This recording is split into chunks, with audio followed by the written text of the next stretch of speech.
Cage Minds, I'm Micah Frankel. Joining us is Andreas the Bullet Quintana. We're at Albuquerque Kickboxing, Latrell Yee MMA. Thank you for the time, sir. It's fight week. How you doing?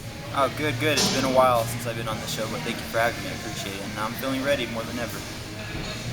Going home, Roswell, how nice is it having that support down there and being able to have that to fall back on when you can't get fights, that you have that community that loves to see you in action? It's great fighting back home, but I mean, it's just so hard to find someone, in the Southwest region to even travel to come and fight me.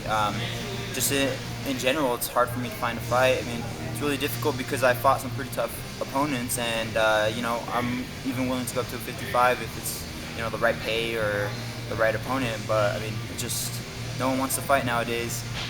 So obviously for you, I'm sure this has been a nationwide search. You've been looking for a fight for quite a while. Of course, I've been trying to fight ever since I've been released from my suspension, maybe a couple months after I fought in Tough. So, I mean, I'm just ready to fight, ready to bang, ready to prove that I'm one of the best in the world.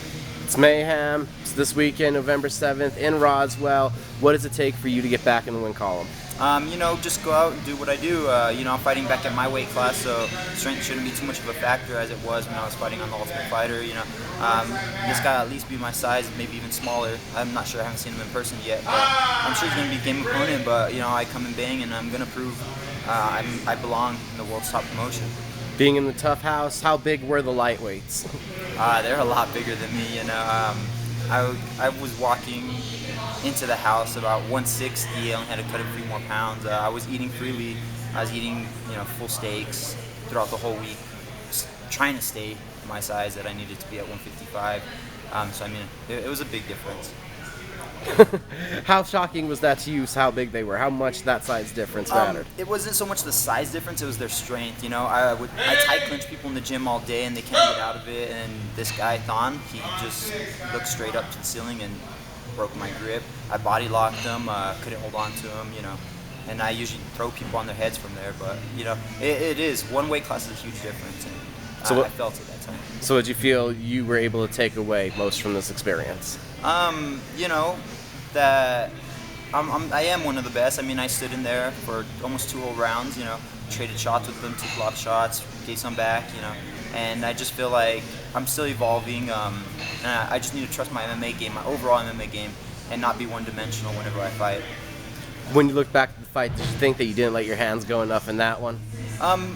It's hard to judge that because when I was in there, he was so far, so out of range.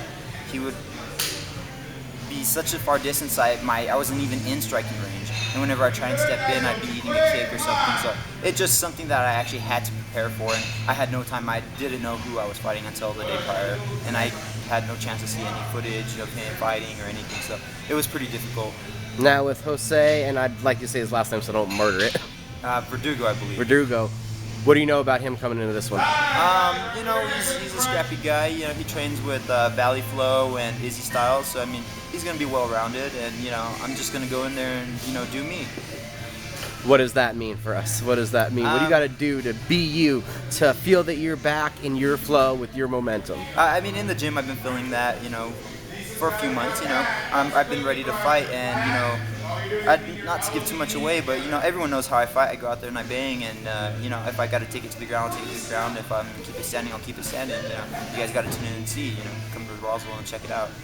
MMA is not really a team sport, but this is going to be a team event. About 5 of you guys on the card. What does that mean? The coaches, the whole team, a lot of support, and then it's already in your hometown. What does that all mean for you?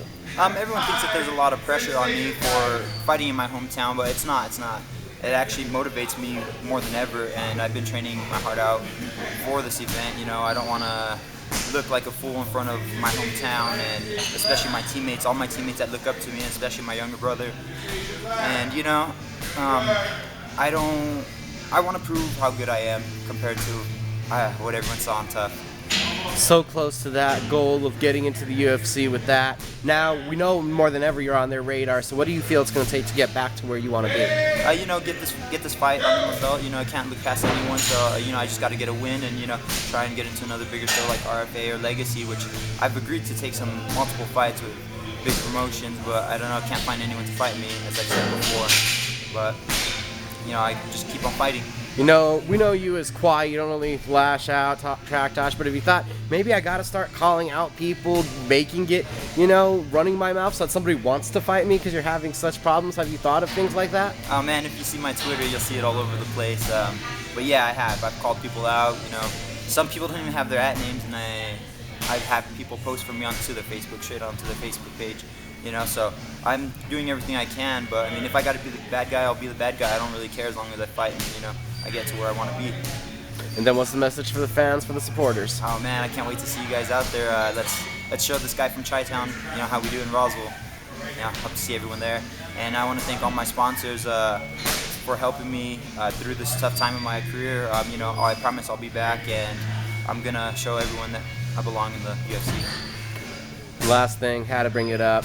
What did it say? What did you feel after that loss? We know it had been 8 fights, a long time. What did that feel like, and how much did that reinvigorate the fire?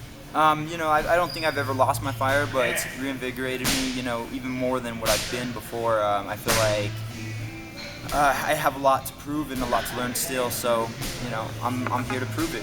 I'm ready to go and bang and show everyone how well I am, how good I am. Thank you for the time, sir. Of course, thank you.